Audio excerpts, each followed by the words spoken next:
Chers amis, vous savez que la crise du coronavirus va plonger l'Église et la paroisse dans de grandes difficultés financières. Vous allez donc avoir de nombreux appels aux dons.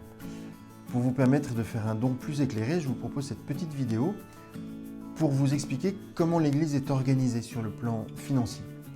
Il est bon de savoir d'abord que l'Église ne vit que des dons de ses fidèles. Elle n'a de subvention ni de l'État ni du Vatican. Il y a 5 types de dons: le denier de l'Église, les intentions de messe, le casuel, la quête dominicale et la quête impérée. Je vous propose maintenant de vous détailler chacun de ces dons. Le premier don, c'est donc le denier de l'Église. Il sert à payer les charges du diocèse et particulièrement les salaires et les traitements des prêtres. Il est collecté par le diocèse directement et il est déductible des impôts. Combien, quand et comment donner? Traditionnellement, on parle de la dîme, 10% des revenus. Voilà, je vous invite à réfléchir en journée de travail par exemple. En tout cas, vous êtes invité à vous faire prélever mensuellement de manière automatique. Et puis, grâce à la déduction des impôts, eh bien, vous pouvez donner 3 fois plus sans que cela vous coûte plus cher.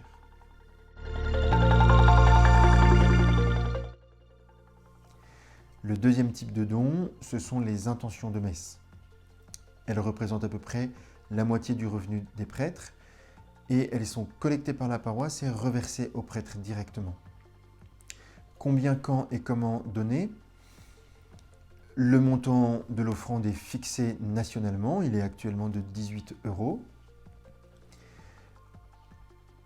Et puis toutes les occasions sont bonnes pour demander des messes. Nous avons l'habitude de demander des messes pour nos défunts et c'est très bien. Nous pouvons également demander pour des événements heureux, pour des événements difficiles, pour des événements, voilà, pour un anniversaire, pour des événements importants dans nos vies, pour un examen, un déménagement, un emménagement. Voilà, toutes les raisons sont bonnes. Il n'y a pas de plus belle prière à offrir à Dieu que celle de la messe.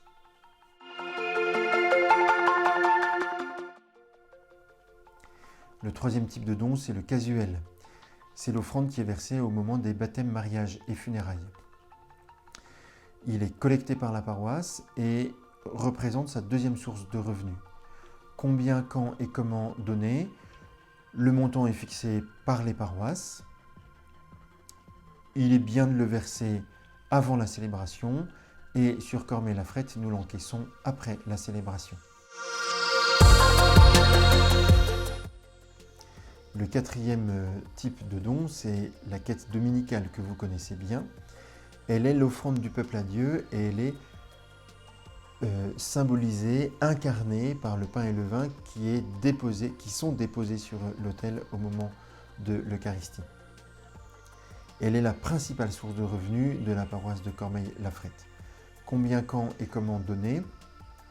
Je vous invite à donner entre 2 et 5 € par personne présente à la messe. À donner évidemment à chaque quête.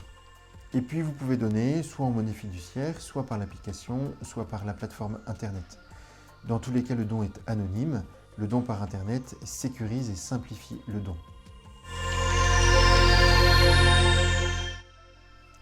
Le cinquième type de don, c'est la quête impérée. C'est une quête qui est faite au profit d'une cause nationale, comme l'hospitalité de Lourdes, comme les prêtres âgés, comme l'enseignement catholique. Elle est collectée par la paroisse et reversée ensuite à un organisme national qui redistribue aux organisations. Combien, quand et comment donner? Eh bien, combien en fonction de ce que votre cœur vous dit pour la cause en question. Quand? Eh bien, la quête a lieu une fois par mois. Et comment donner? Selon ce qui vous arrange au moment de la quête. Je vous ai parlé des ressources de l'Église, je vais maintenant évoquer les charges. La quête impérée ne finance ni la paroisse ni les diocèses, elle est pour une cause particulière. Les charges que nous avons à financer, comme paroisse ou comme diocèse, ce sont les salaires des laïcs qui travaillent pour le diocèse et les traitements des prêtres, typiquement le Père Martin et moi-même. Ça, c'est financé par le denier de l'Église.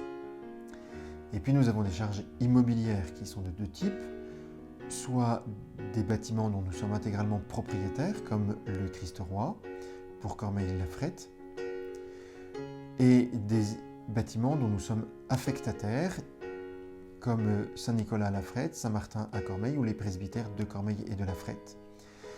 Là, nous avons les droits et les devoirs des locataires, mais de manière exclusive. C'est pour ça que l'on parle d'affectataires. Et puis, le troisième type de charge, eh bien, c'est notre cœur de métier, c'est la mission, c'est l'annonce de l'Évangile. Mais ça, ce sera l'objet d'une prochaine vidéo. J'espère que cette petite vidéo vous aura permis de mieux comprendre comment l'Église est organisée financièrement et que cela vous permettra de faire un don plus éclairé et donc d'autant plus généreux. Par avance, je vous remercie pour votre très grande générosité.